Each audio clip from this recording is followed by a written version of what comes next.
All right, today's lesson is on section 3.3. The title is Functions. And what that means is this is a new way of naming equations.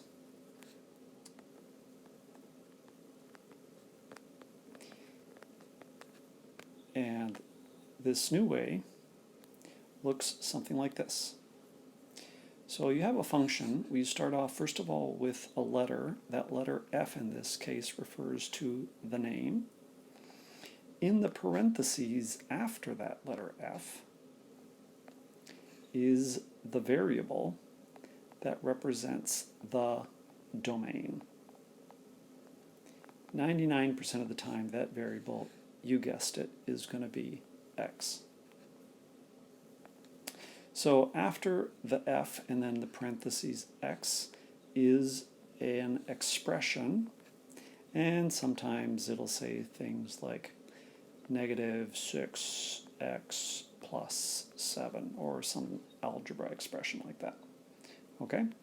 The way we read that is f of x equals negative 6 times x plus 7. Okay? Again, the f refers to the name and x refers to the variable. This isn't a multiplication. That's the only caution I have for you.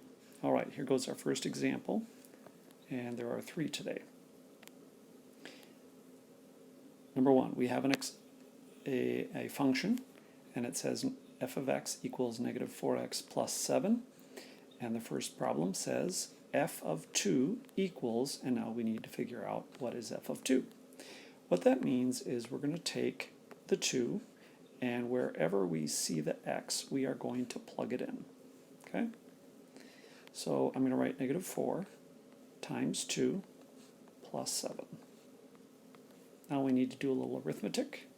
So negative 4 times 2 is negative 8, plus 7 is negative 1. There we go. There's my answer. Part B. Now it says f of x equals 7. So it wants us to find out what is the x value that will produce 13. So in this case, we're going to have to set up the problem as negative 4x plus 7 equals 13. And now I'm going to solve that. And again, we do that by adding negative 7 to both sides. And so we get negative 4x equals, I'm going to have to write it off to the right here, equals negative 13 minus 7 is 6. Now I divide by negative 4.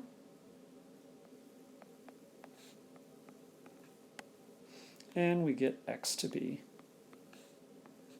negative 6/4, which is negative 3/2, which you can write just like that as your answer. There's the x value. Or you could also write it as negative 1.5. In this case, a decimal is appropriate because it is exact. It rounds off. Okay? All right. Our second example is going to say build a graph. G of x, in this case the name is G. Notice how it's changed to a different letter. Usually they use f, g, and h for functions. The variable is still x, negative 2/3 times x plus 1. All right, so the table. Notice I only have 4 spots for my table. I'm going to write the expression here, negative 2/3 x plus 1. And again, in my table then I'll put on the right side the y value, as we used to call it. In this case, it's f of x. Now the reason I'm going down to 4 values is we don't really need to do 5. We can get away with 4. I would always recommend that you start with 0 as your first value. It's a good starting spot. It's easy to use.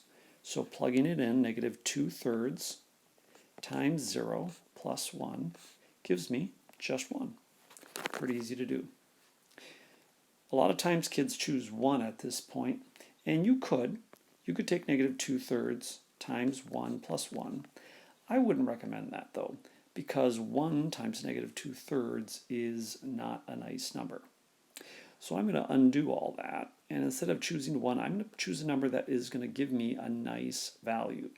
Remember, the x values are the domains. We get to pick them, and we can choose whatever is convenient to us. In this case, because my denominator is 3, I'm going to choose a multiple of 3. So I'm going to choose 0, 3, and 6, and then I'm going to choose negative 3. So take negative 2/3, negative 2/3 times 3 plus 1. When you multiply negative 2/3 times 3, those 3's cancel. It leaves you negative 2 plus 1, and negative 2 plus 1 is negative 1. Then when I do it with negative 2/6, the 3 and the 6 cancel, leaves me a 2.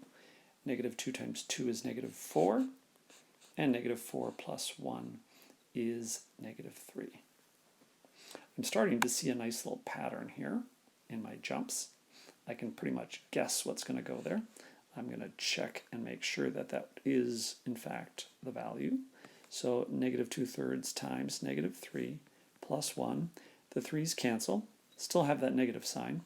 Negative 2 times negative 1 is positive 2, plus 1 is 3. Sure enough, I can see that pattern of going down by 2 each time. That really tells me I have graphed this correctly. Okay, so now I have my list of points here.